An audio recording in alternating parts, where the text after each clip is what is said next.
first major naval battle of the French Revolutionary War took place on the 1st of June 1794. This action had its roots in the failed harvest, an agricultural disaster that resulted in an impending famine across France. To combat this disaster, the new French Republic turned to her allies in America for help and arranged for essential grain supplies to be transported in a convoy across the Atlantic. By April 1794, the French had assembled this desperately needed convoy and was ready to begin the journey east. Across the Channel on the 2nd of May, the British Admiral Lord Howe sailed with his fleet from Spithead and, after escorting a British convoy of merchantmen out of the Channel, arrived off the French port of Brest on the 5th. The Royal Navy had received intelligence about the incoming French grain convoy and anticipated that French warships would leave Brest in order to escort the convoy safely home. With this information in mind, there were a number of options open to Lord Howe. He could attempt to engage the French as they left Brest and then move on to try to intercept the grain convoy. He could leave the entrance to Brest open and then follow the French ships as they sailed to join the convoy, and that way be certain of engaging both.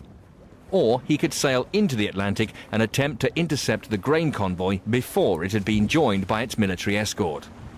This was the course of action that Lord Howe decided to follow. However, after 2 weeks of searching for the grain convoy, he had found nothing, and so returned to Brest, where he discovered that the French warships had left, presumably in order to meet up with the grain convoy. On the 19th of May, Howe once again headed out into the Atlantic, and on the morning of the 28th, whilst searching approximately 400 miles west of Ushant, he received signals to say the enemy ships had been sighted.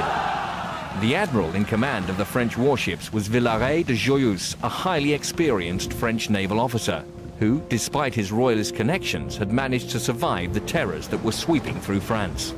However, it had been made clear to him by his superiors that the loss of this essential and desperately needed grain convoy would probably result in the loss of his head.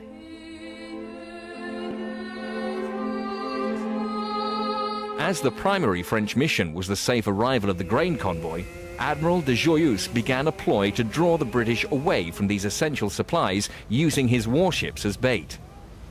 By mid-afternoon, the French and British fleets in a line of battle formation were drawing rapidly together, but at the same time both heading further and further away from the grain convoy, which continued towards the French coast. Lord Howe finally gave the signal for a general chase, and ranging shots began to ring out. The 25 British ships began their engagement with the 26 French. Despite the experience and expertise of the French admiral, the revolutionary years and the purge of royalist professionals had decimated the quality of the French fighting fleet, and they were no match for the British. Sporadic fighting and chasing continued through the stormy night. On the following morning, the 29th of May, Lord Howe recalled his ships into line of battle in order to renew the pursuit. The game that de Joyeuse had been playing to draw the British further and further away from the grain convoy had so far succeeded, but he was minded to ensure that the British continued their pursuit of his ships instead of deciding to withdraw and hunt for the convoy. After the sporadic fighting during the previous squally night, the renewed action became a more traditional battle between two lines of ships, a tactic which was notoriously inconclusive. With this in mind, Lord Howe gave the signal for his ships to turn and break the French line. This resulted in a general melee of individual ship actions, but again proved ultimately inconclusive, and as night fell, the two fleets drifted apart. After a night spent conducting essential repairs, both admirals woke on the 30th of May to find that thick fog completely engulfed their respective enemies. After the fog lifted briefly at about 10 a.m., de Joyeuse continued his game of cat and mouse with the British. However, as the two fleets once again drew closer, the fog returned, meaning that the action could not be renewed, a situation that remained for much of the next day. It was not until the afternoon of Saturday, the 31st of May, that there was any significant change in the weather. The two fleets spent the rest of the 31st reforming in preparation for the main battle, which was destined to begin on Sunday, the 1st of June.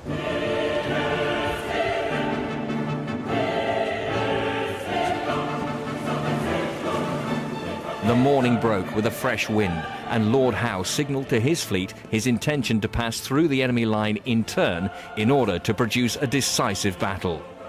The sporadic actions of the previous days had successfully drawn the British away from the grain convoy, and now there was nothing left for Admiral de Joyeuse to do other than to meet his adversary in battle.